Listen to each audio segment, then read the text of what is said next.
but unfortunately it is far too common in our country.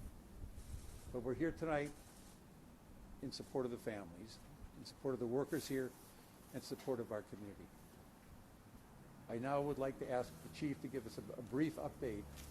He doesn't have a lot of additional information, but he's going to share the information we have with us. Chief Morales.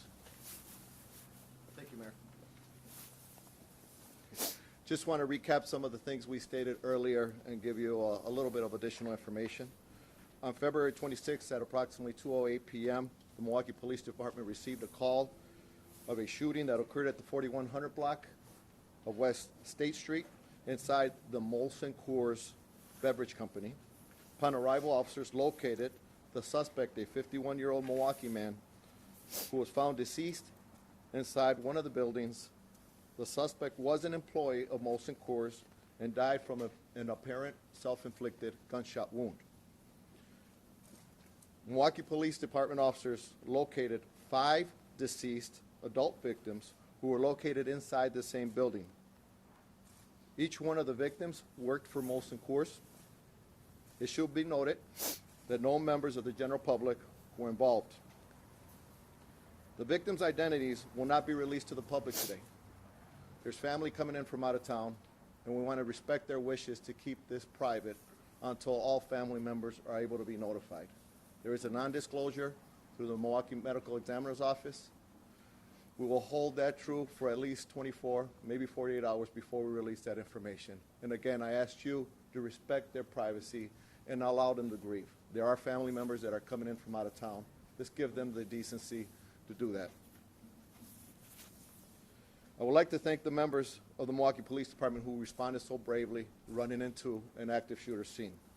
I also want to thank the FBI, the ATF, Department of Criminal Investigations, the Milwaukee County Sheriff's Office, the Marquette Police Department, and the Milwaukee Fire Department, who also responded selflessly to enter these buildings and work hard to make the scene safe. In addition, we can now say that the scene is secure. All employees that were on scene have been allowed to go home. So at this point, we are continuing our investigation in the recovery of the victims, continue the scene investigation with Wisconsin State Crime Lab, and give you that additional information, as we stated in a letter press conference.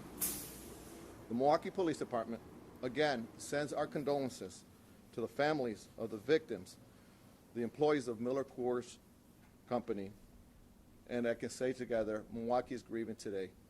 I will allow, I think we got the leadership from Molson that is here. Thank you, sir.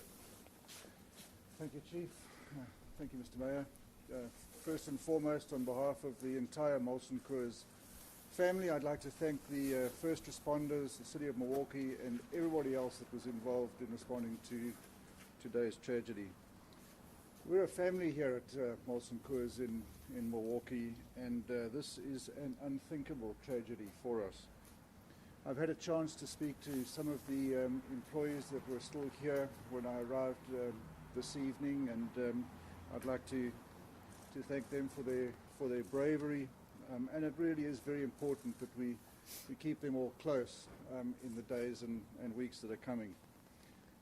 All across Milwaukee and Wisconsin, there are folk that are associated in some way with our employees at Molson Coors, and I'd ask you to stay close with them, and particularly the families of those who lost their lives today. We at Molson Coors here in Milwaukee are going to require lots of support over the coming days and weeks, and I'd like to thank you all for those, thank you for all the support which we have already received. So thank you very much. Say your name again and title. My name is Gavin Hattersley, and I'm the President and CEO of Molson Coors. How do you spell your last name? HattersleY. First name? Gavin, Gavin. Thank you all. We'll have more information as it becomes available. Thank you very much. Can you tell us why the suspect was upset?